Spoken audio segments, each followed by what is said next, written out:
O ar está quente, mas a sua pele arrepia. Você pisa em chão pedregoso, e cada pedra parece guardar vibração de passos antigos, como se o chão ainda lembrasse o peso de 1000 sandálias correndo. O som não é bonito. É metal batendo em metal, respiração curta, gritos engolidos pela poeira. Você sente o gosto de sangue misturado com areia na boca, mesmo antes de abrir a primeira ferida. E no meio disso, existe uma sensação estranha, quase de ano novo da alma. Promessas no ar. Terra. Futuro. Recomeço. Mas o presente tem gosto de guerra. O tipo de guerra que não espera você organizar pensamentos ou fazer uma oração bem arrumada. O tipo de guerra que chega com pressa. Você está no acampamento, e a notícia chega como um golpe seco no peito. Mensageiros de Gibeão correm, ofegantes, com o rosto brilhando de suor e medo. Eles quase caem ao falar, atropelando palavras. Socorro, os reis, se ajuntam, vêm contra nós. Você vê o olhar deles. Não é só um pedido. É desespero. É aquela última ligação que alguém faz quando já não tem mais plano B. E Josué está ali. Você sente que ele recebe o pedido não como um papel na mão, mas como um peso no peito. Ele olha para o horizonte onde o céu arde num azul seco. Ele sabe, se ele chega tarde, eles morrem. E se eles morrem, a palavra dada vira ruína. Porque existe uma ferida aberta no passado recente. Existe um juramento feito sob engano, mas feito.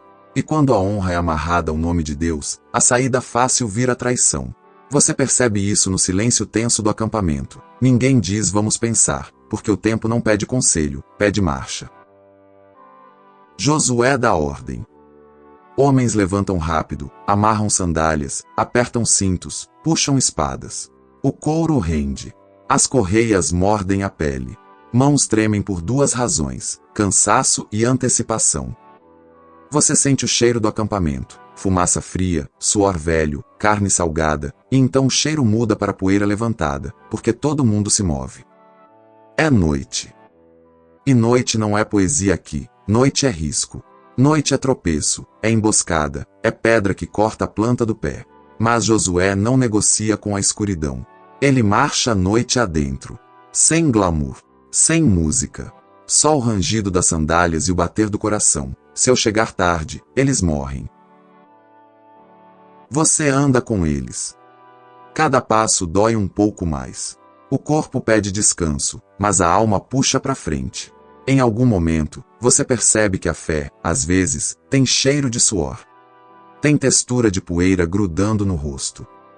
Tem o som de garganta seca engolindo em seco. E no meio da marcha, como uma lâmina que entra entre as costelas, vem uma pergunta que ninguém quer dizer em voz alta. Deus, nós estamos fazendo a coisa certa. Porque parece que a coisa certa sempre custa tanto. Quando a manhã abre, ela não vem devagar. Ela rasga. O céu clareia como quem acende uma fornalha. E a guerra já está acontecendo. Você ouve antes de ver, grito, choque, passos correndo. E quando você vê, é como enxergar uma tempestade no chão. Homens de Gibeão encurralados, e ao redor deles os exércitos se juntando, reis, bandeiras, arrogância. Você sente o estômago apertar porque não é uma briga pequena. É grande demais para o tempo que resta. O sol já sobe e ele não pede desculpas. Ele sobe alto e ímpio, e o próprio brilho parece dizer silenciosamente, o dia vai acabar. E com ele, a chance. Josué entra. Não entra como alguém que assiste, entra como quem decide. Espadas saem da bainha com som de metal que arrepia a nuca. O primeiro choque acontece. Você escuta o estalo de madeira quebrando, o grunhido de um golpe que encontra carne, o som de pés escorregando em pedra solta. A poeira sobe e gruda no suor, virando lama no rosto. E há um detalhe que muda tudo: o Senhor fala com Josué. Não com voz distante de templo, mas com voz que entra na batalha como comando. Ele diz, presente, agora, no meio do caos, não os temas, porque eu os entrego na tua mão, nenhum deles poderá resistir diante de ti. E quando Deus fala assim, o ar muda. Não porque a poeira baixa, mas porque o medo perde o trono. Josué ouve, e você vê no jeito que ele firma o corpo. Ele não fica mais curvado pelo peso do tempo. Ele se endireita como quem recebe coluna nova. Então o combate estoura como trovão. O inimigo retrocede, mas não cai de uma vez. Eles correm para as descidas, para as rotas de fuga. Você vê o brilho do pânico nos olhos deles. Se a noite vier, a gente se esconde, se reorganiza, volta. E do seu lado, a mesma verdade te esmaga. Você também tem limite. Pernas queimam. A garganta é uma lixa. A mão escorrega no cabo da espada. Você tenta respirar e o ar vem quente, seco, pesado. Você pensa, eu até creio, mas eu não aguento mais. Porque não é só uma batalha fora. É uma batalha dentro. O tipo de batalha que você trava quando obedece e mesmo assim sente que não vai dar tempo. O tipo de batalha que você trava quando faz o que é certo e o relógio parece rir. Você consegue ver o sol. Ele está lá, no alto, e cada minuto que ele anda é como uma porta se fechando. Você olha para o inimigo fugindo e pensa, se eles escapam hoje, amanhã vira inferno de novo. E você olha para suas próprias forças e pensa, se eu parar um minuto, eu desabo. E é aqui que a história te pega pela gola. Porque você também conhece esse lugar. Você conhece o lugar onde a vida está em campanha, onde parece que tudo começou com promessa, mas o presente está sangrando. Você conhece o lugar onde chegam mensagens como as de Gibeão, um telefonema, um exame, um prazo, uma crise em casa, e você sabe, se eu chegar tarde, algo morre. Você conhece esse lugar onde você olha para o céu e ele parece girar indiferente. O relógio do mundo não para por causa do seu coração. O calendário não fica com pena. O sol não pergunta se você está pronto. Josué corre. Ele persegue. O povo persegue. E a perseguição desce por lugares ásperos, pedregosos, perigosos. Você sente a descida no joelho. Você sente a pedra solta fazendo o pé virar. Você sente o corpo gritar. E então, no meio dessa corrida, algo acontece no céu que faz todo mundo olhar para cima por um instante. Não é um olhar de adoração bonitinha.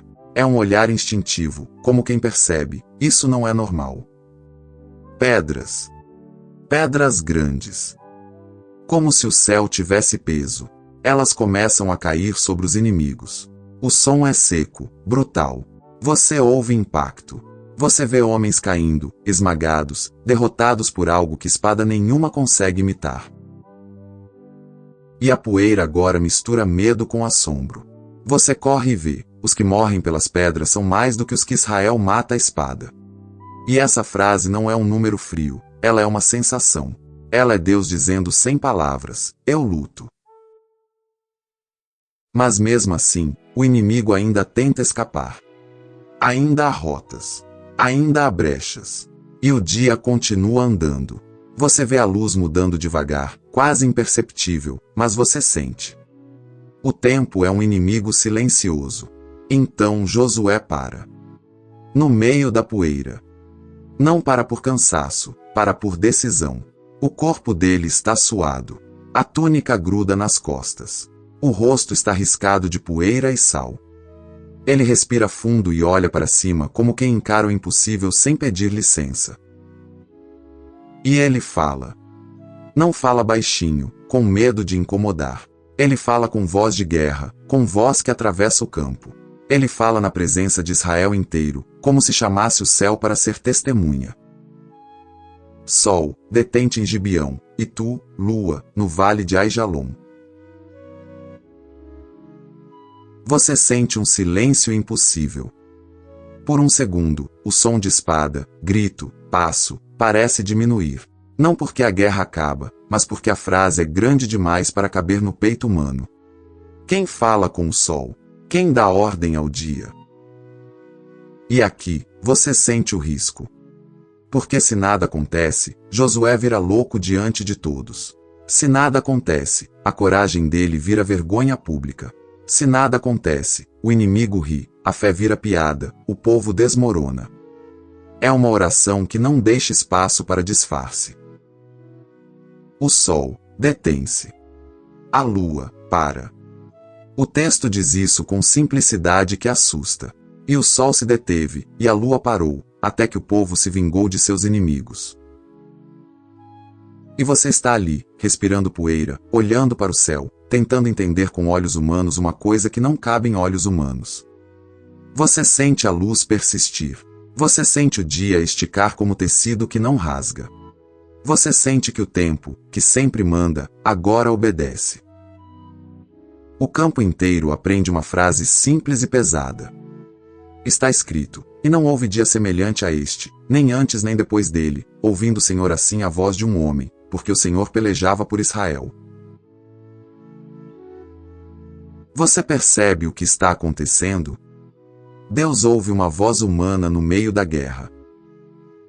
Não no conforto de uma cadeira, não no silêncio de um quarto perfeito, mas no calor do combate, com suor descendo pela têmpora, com mãos tremendo, com a vida pendurada num fio.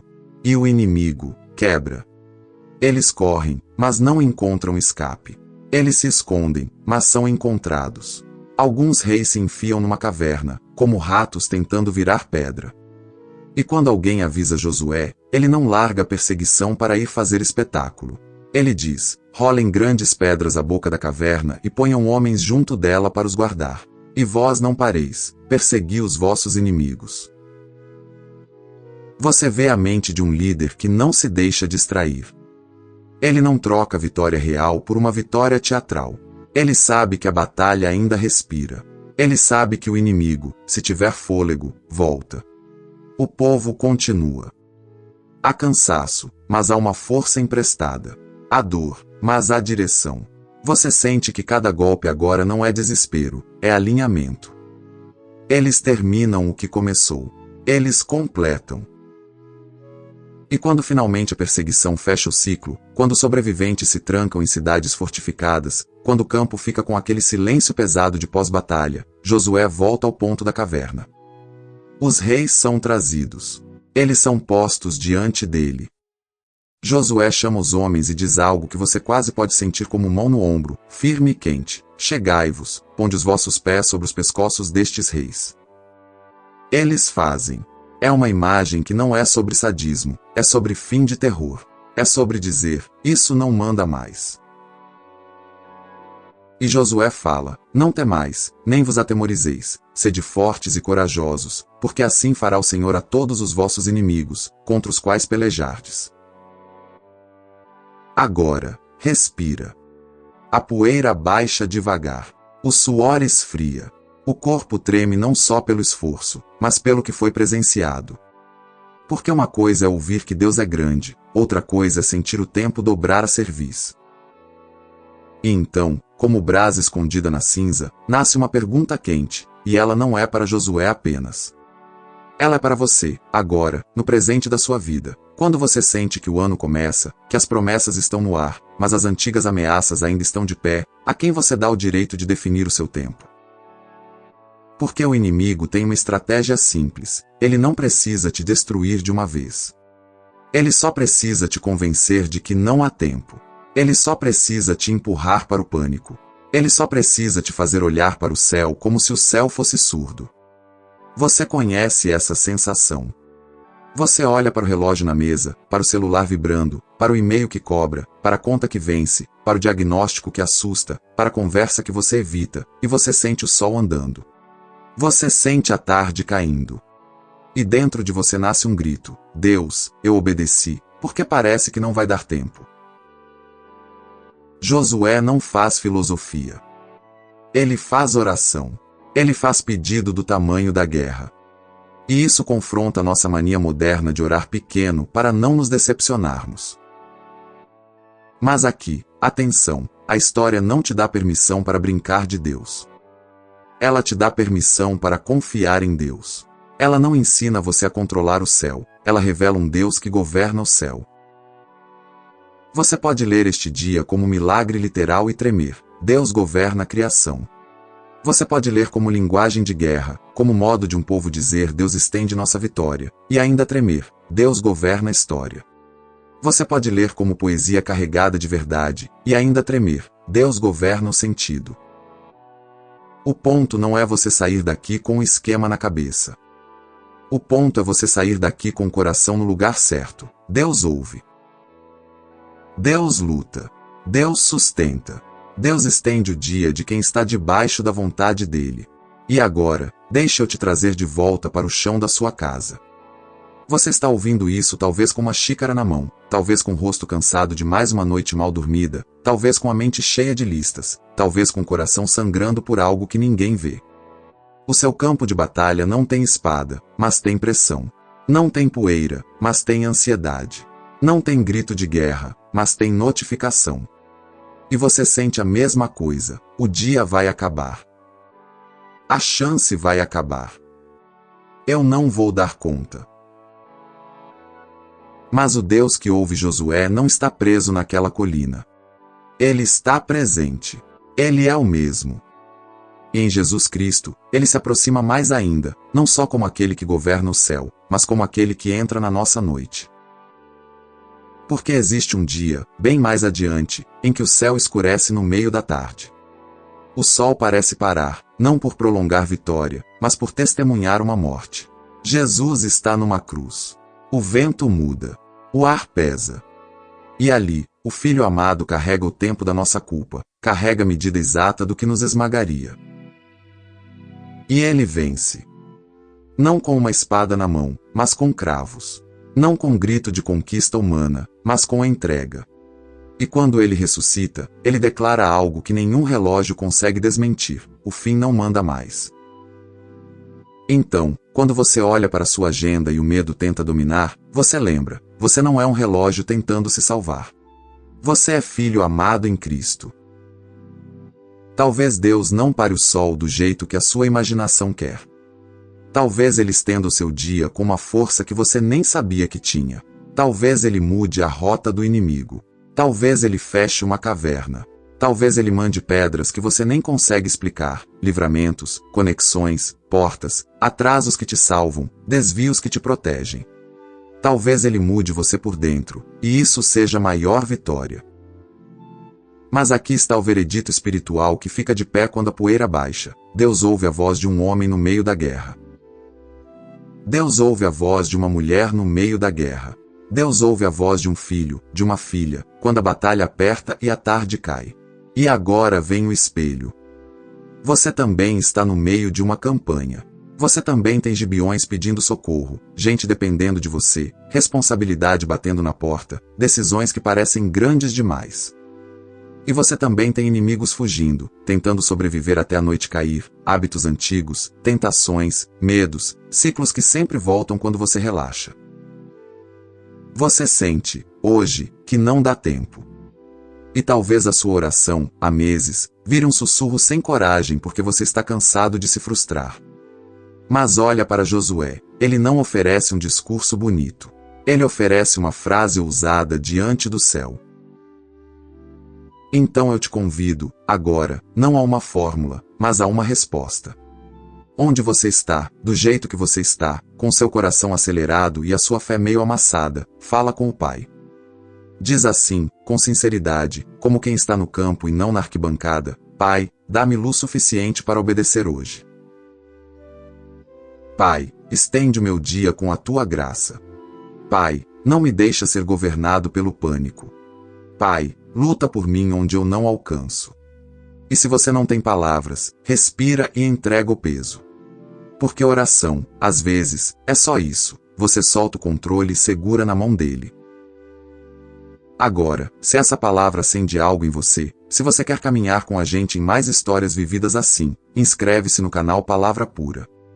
Compartilha com alguém que está dizendo por dentro: não vai dar tempo. E escreve nos comentários, bem simples: Senhor, estende o meu dia. Que o Deus que ouve Josué te ouça hoje. Que ele te sustente na marcha. Que ele te dê coragem sem teatro. E que você veja, no fim, que não é o sol que manda no seu destino. É o Senhor.